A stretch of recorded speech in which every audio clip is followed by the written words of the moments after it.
ওকে। আমি হাফিজা আক্তার হাসি, 10 সায়েন্স এ গার্লস।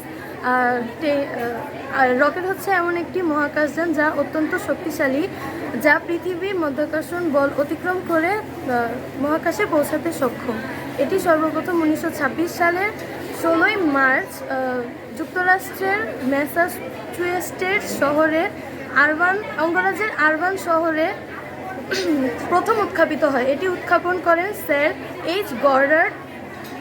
উনি এটা হচ্ছে মূলত প্রকাশ করেন, উৎক্ষেপিত করেন মহাকাশে বিভিন্ন কৃত্রিম উপগ্রহ পাঠানোর জন্য।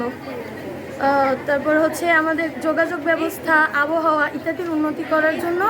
এমনকি এটা হচ্ছে আমাদের অনেক মহাকাশ সম্পর্কে, মহাকাশ যেমন মঙ্গল, চাঁদ ইত্যাদিতে যোগাযোগ বজায় রাখতে সাহায্য করে। ধন্যবাদ। প্রশ্ন হচ্ছে মানে বাংলাদেশকে নিয়ে আপনি কি ভাবছেন? বাংলাদেশকে এগিয়ে নিয়ে যেতে আপনাদের আগামীর কি ভাবনা? আগামীর ভাবনা বলতে আমাদের অলরেডি একটা স্যাটেলাইট আমাদের মহাকাশে গিয়েছে, যেটার নাম বঙ্গবন্ধু স্যাটেলাইট 1। এখন আমাদের বাংলাদেশ থেকে আরও একটি যাওয়ার সম্ভাবনা আছে, সেটা আমরা প্রস্তুত করতে আগামীর জন্য তৈরি করছি।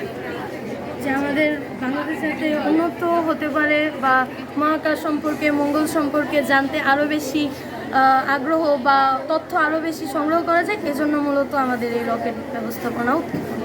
বাংলাদেশকে আরও শক্তিশালী বা এগিয়ে নিয়ে যাওয়ার জন্য আমাদের কি করণীয় বা আমরা কি করতে পারি বা আপনারা কি ভাবছেন কি করা যায়? আমাদের প্রযুক্তিগত উন্নতি করা উচিত, এবং আমরা যে রকেট যে ব্যবহার করছি এটার মাধ্যমে আমরা মহাকাশ থেকে কোনো দেশে যে যুদ্ধ হবে বা এরকম সম্ভাবনা থাকে সেটা আমরা আগে থেকেই জানা যেতে পারে, কারণ এটা মহাকাশ থেকে আমরা এগুলো সব পৃথিবীতে দেখতে পারবো।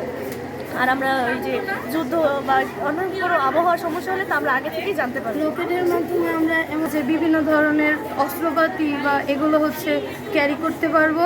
তো এই জন্য মূলত আমাদের এই রকেট।